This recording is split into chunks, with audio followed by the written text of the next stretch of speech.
ọmọ Yorùbá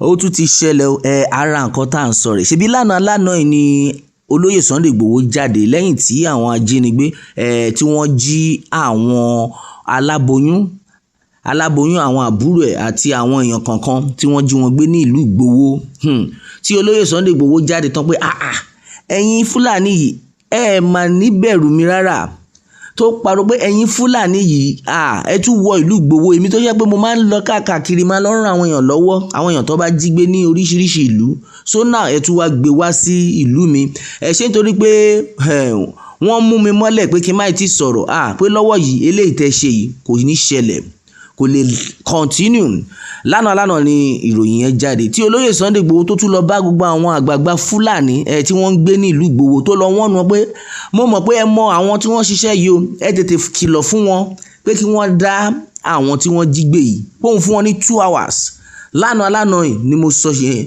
pé mo fún wọn ní 2 hours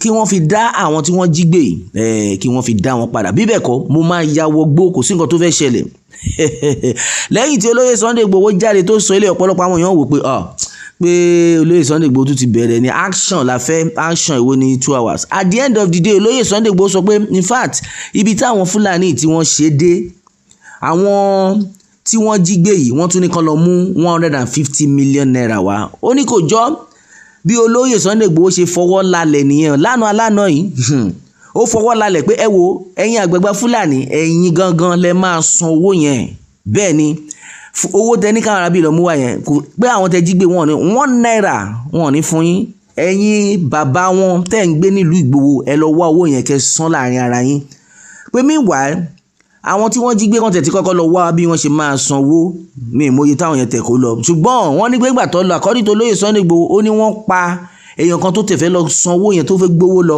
wọ́n pa immediately ẹ̀gbin ńlá rèé wọ́n wá fi èèyàn kan lẹ̀ kí yẹn máa bọ̀ ṣùgbọ́n àwọn tí wọ́n jí gbé wọn tún release wọn eléyìí ni olóyè Sunday Igboho fi jáde tán tó fárígá ó ní ẹ wo ní nǹkan tẹ́ ẹ ti ṣe yìí 2 hours péré ni mo fún yín tẹ́ máa fi dá àwọn tí ẹ jí gbé tẹ́ máa fi dá wọn padà 2 good hours ká tó wí ká tó fọ̀ ìròyìn tó ń dé bá wa lákòókò ọ̀wọ̀ yìí òun ni pé àwọn ọmọ ìlú Ìgbòho ti bẹ̀rẹ̀ sí ní kọrin wọ́n ń jó wọ́n ń yọ̀ kí ló ṣẹlẹ̀ àwọn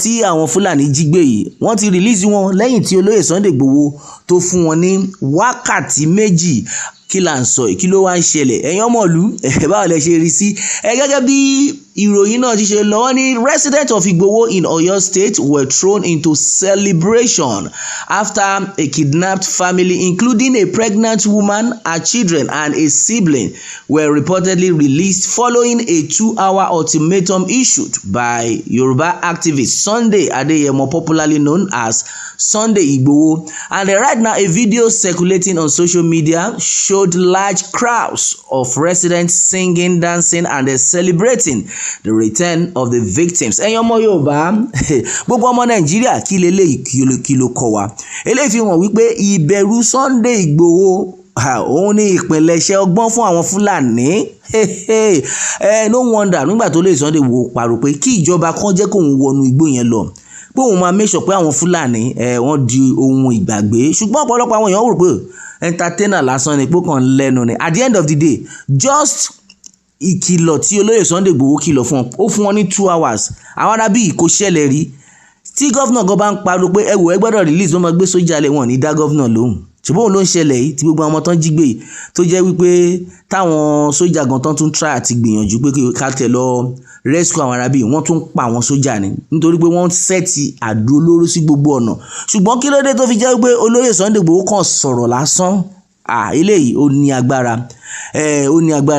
gbogbo àwọn ọmọ ìlú Ìgbòho wọ́n ṣọpẹ́ wọ́n ń pariwo wọ́n èlé olóyè Sunday Igboho báyìí pé bàbá ẹ ṣe eléyìí tán now kí ni eléyìí kí ló kọ́ wa because gbogbo ohun tó ń lọ ní ìlú sìn that means tí ìjọba bá lè fi olóyè Sunday Igboho lẹ̀ kó wọnú igbó fún rẹ̀ gbogbo nǹkan táwọn arábí ń sọ yìí kò ń ṣe òun la máa sọ eléyìí ti fi hàn pé àwọn ará bíi wọ́n bẹ̀rù olóyè Sunday Igboho, wọ́n mọ nǹkan tí olóyè Sunday Igboho, wọ́n mọ nǹkan tí ó lè ṣe.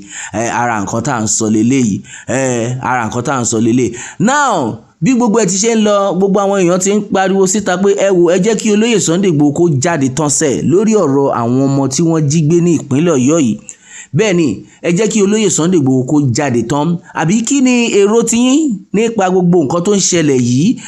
Kí ló ń ṣẹlẹ̀ gangan? Ṣé ìjọba wọ́n ń bẹ̀rù wípé ṣé tó olóyè Sunday Igboho bá lọbẹ̀ ó máa pa gbogbo wọn dànù lẹ́ẹ̀kan náà ni? Àbí ìjọba ń wò pé kí wọ́n má lọ pa àwọn ọmọdé yẹn ni because kò tiẹ̀ wá yé wa mọ́ báyìí?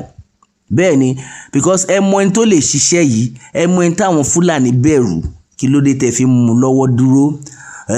Dó gómìnà Ṣèyí Mákindé, ìyẹn gómìnà ìpínlẹ̀ Ọ̀yọ́, ó jáde ó ní ẹ wò, kò ṣe pé mo lè allow kí olóyè Sunday Igboho kó wọlé tán, ṣùgbọ́n mi ì fẹ́ kí wọ́n pa àwọn ọmọ yẹn ni. Kí lẹ̀yin rò sí ọ̀rọ̀ tí gómìnà Ṣèyí Mákindé, kí lẹ rò sí ohun tó sọ nípa nǹkan tó ń ṣẹlẹ̀ yìí? Kí lẹ rò sí ohun tó sọ? Because now àwa ń wò pé ṣé kò ṣe pé wọ́n play politics rèé? Ṣé kò ṣe pé àwọn ará bíi wọ́n play politics? Because we don't understand what is going on. Àmọ́ nǹkan tó ń ṣẹlẹ̀, àwọn ọmọ yìí wọ́n yìí wà nínú igbó yẹn. Nǹkan tá tẹ̀tún gbọ́ ni pé wọ́n ń gbé wọn from one point to another. Wọ́n ń gbé wọn from one point to another. Though àwọn ọmọ ológun ti ní pé àwọn ti surround gbogbo igbó yẹn. Fine, wọ́n ti surround gbogbo igbó pé kò síbi tán fẹ́ gbà jáde, pé àwọn ṣáà máa mú wọn ni. Ṣùgbọ́n àwọn ọmọ tán tún yìí wà ń bẹ̀ yẹn ńkọ́? How long are we going to continue like this? Well, lórí ọ̀rọ̀ olóyè Sunday Igboho tá à ń sọ yìí, ọ̀pọ̀lọpọ̀ àwọn èèyàn ti kan sára sí olóyè Sunday Igboho pé ẹ ṣe léyìí tán. So ẹ̀yin Fúlàní yìí, àṣẹ ẹ̀ tí ẹ lé, ṣùgbọ́n lọ́wọ́ yìí ta ni ẹni náà tó lè gba ọmọ Nàìjíríà sílẹ̀ ní orílẹ̀-èdè yìí? Because eléyìí tí olóyè Sunday Igboho kàn sọ pé okay, just 2 hours ultimatum, wọ́n dẹ̀ sáré, wọ́n 36 straight, wọ́n release ẹ̀rú bá wọn, gbogbo 150 million tó ń pariwo wọn, ó di ohun ìgbàgbé. So now kí ni ẹ̀yin rò? Kí ni ẹ̀yin rò nípa ohun tí ó ń ṣẹlẹ̀ yìí? Abẹ́ rí nǹkan bí? Olóyè Sunday Igboho just 2 hours wọ́n dẹ̀ release àwọn ará bíi. Àwọn kan tẹ̀ ń wò pé àwọn kan wà tán ní ẹgbẹ́ gbàgbé gbogbo nǹkan tó ń san olóyè Sunday Igboho bá o. Ẹ jẹ́ ká sọ̀rọ̀ síbi tọ́rọ̀ wà. Olóyè Sunday Igboho máa ń sọ nǹkan kan, ó ní ẹni tọ́lọ́run bá gbé fún, ẹ jẹ́ ká gbà fún.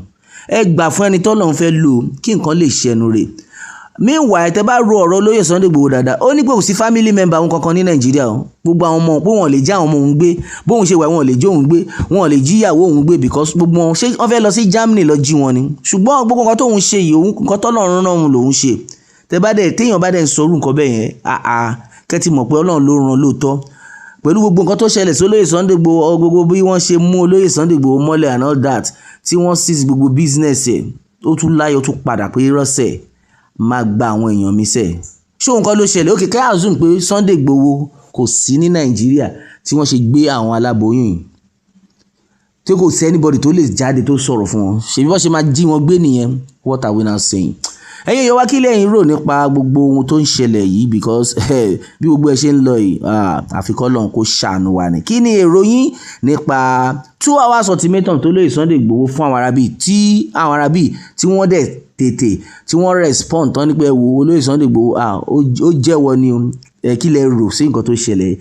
Ẹ jẹ́ kí n gbọ́ comment yín lórí comment section. Ẹ má gbàgbé láti tẹ̀lé Pilado World fún àwọn ìtúpalẹ̀ mìíràn.